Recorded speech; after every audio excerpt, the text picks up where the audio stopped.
Joining me now from Capitol Hill, we have Kentucky Senator, this is very appropriate, and Republican presidential candidate Rand Paul. Senator, you just heard that news. What's your reaction to this? I know that you've come out in support of Kim Davis, but with this news, what's your take? Well, you know, I think it's absurd to put someone in jail for exercising their religious liberty. You know, if you want to convince people that same-sex marriage is something that's acceptable, I would say try to persuade people. But, you know, if we're going to use the federal government and we're going to get involved in every state, locality, you know what's going to happen? It's going to harden people's resolve on this issue. There'll be no open-mindedness on this. And I think it's a real mistake to be doing this. I think what's going to happen as a result of this is states and locality are just going to opt out of the marriage business completely. Her heartfelt religious conviction is that this isn't kind of marriage that she approves of. My understanding is that she will file a contract. If two adults have a contract, she'll file it. She just doesn't want to have a signature, her signature on it, showing her approval. I see no reason why there couldn't be a compromise where we couldn't have a notary of the republic, a notary of the public, certify the contract, and she simply files it. My understanding is she will do that she doesn't want to give her imprimatur to a type of marriage that she objects to. And this is really the problem when, from on high, from the federal level, we decide to get involved with a situation that has always, throughout the history of our country, been a local issue. What do you think about Carly Fiorina's take on this? She has said, like you, that she respects Miss Davis's beliefs, her religious beliefs, but she also says she's a government employee and she should be executing the will of the government, and if she doesn't want to do that, then she should get a new job. Well, you know, I think one thing we haven't debated enough is what actually is the law. Is the law that every county clerk in Kentucky has to sign a marriage certificate? Is a notary of the public, is that sufficient? Is the clerk's job to execute and to file contracts, or is it to sign their approval?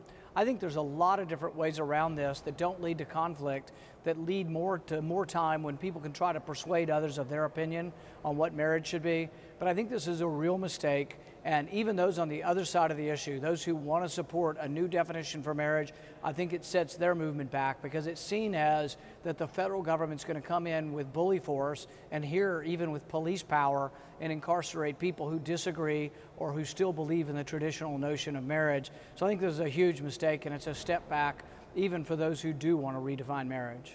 I want to talk to you about something that you said this week about heroin addiction. Here's what you said. We have a lot of problems, and people always come up to me and say, we got heroin problems and all these other problems.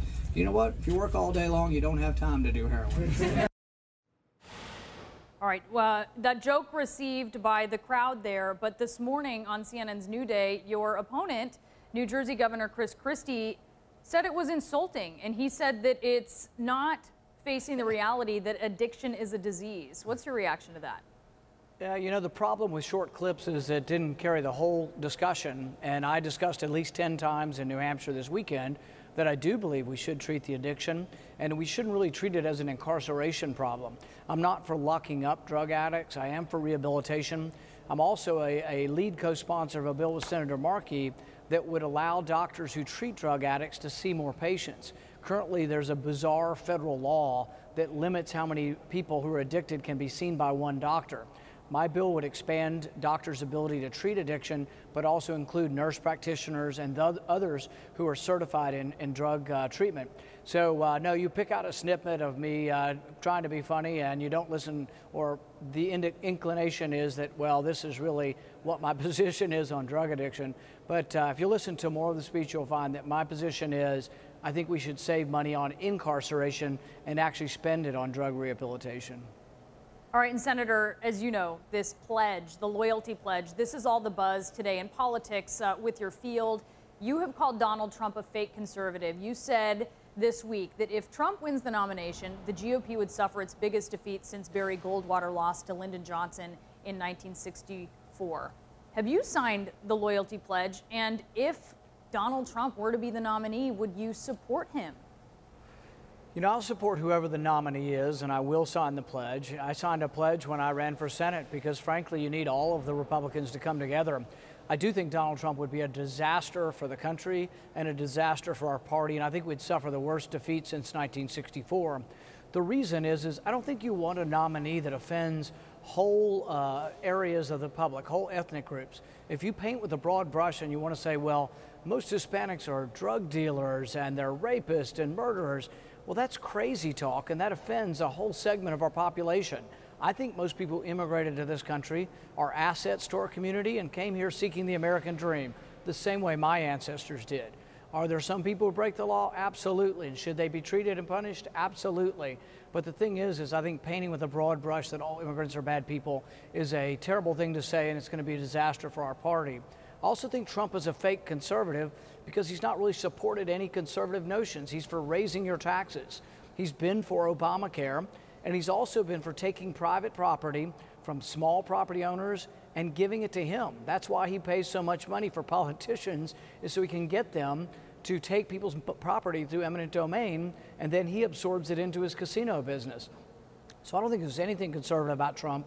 And I think ultimately when conservatives find out that he's a fake conservative, they're going to reevaluate the race. I want to ask you, Senator, about this migrant crisis in Europe. It's been going on for some time now, hundreds of thousands of people seeking refuge there from Syria, from Iraq. But it seems very much in the consciousness now of Americans because of this just horrible, horrific photo that we've seen of a young boy who died in the process of trying to escape Syria. What do you think about how the United States should be involved in this, and if the U.S. should take in any refugees? You know, I don't think there are any easy answers as far as how we, stop war and stop famine around the world, and so it will probably continue to occur. The one thing I think we should do in the Middle East, though, that could make maybe some of these wars less harmful is I don't think we should be arming people who hate us. I think it's sad and it's a travesty that ISIS now has $1 billion worth of U.S. Humvees. They ride around in our tanks. They have our weapons. They have anti-tank weapons. And I think that's a mistake because we got involved in the Syrian civil war and we got on the side of al-Qaeda and ISIS, which I think was a terrible tragedy and a terrible mistake by President Obama. We are a welcoming nation and we have accepted a lot of refugees, and I think we'll continue to do so, but we also can't accept the whole world, so there are some limits. I also think that those who come to our country, we need to get them to assimilate into our country, and I don't think it's a good idea to develop whole populations within the U.S. Who really don't like the U.S. So I think we have to be selective and careful, and we are a welcoming country, but we just can't take everybody. You think the U.S. should play a part in this, though? Because obviously, Germany, a lot of other European countries are trying to figure out a way to accommodate some of these refugees. You see the U.S. fitting into that effort? Well, part of the way we can be helpful in the effort is not by furthering and making the war worse in that region of the world, because they flee the famine and the disaster of war. And, but at we this got point, involved Senator, in the they're Syrian fleeing. civil war. I'm just trying to get a sense. They are fleeing at this point.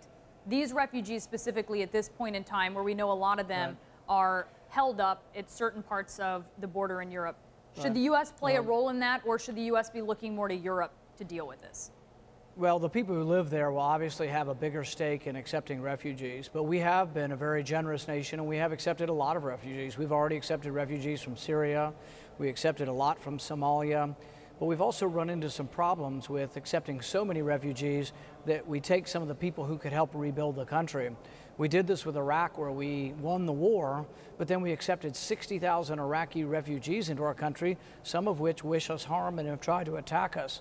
Same way with Somalia. We've received so many immigrants and refugees from Somalia that many of them are part of the faction that has actually gone back to Syria to fight against us. So I think we do have to be careful with this, and we should have a warm and welcoming heart, but we also just can't accept the whole world to come here either. All right, Senator Rand Paul, thank you so much for talking with us. We really appreciate it. Thanks for having me.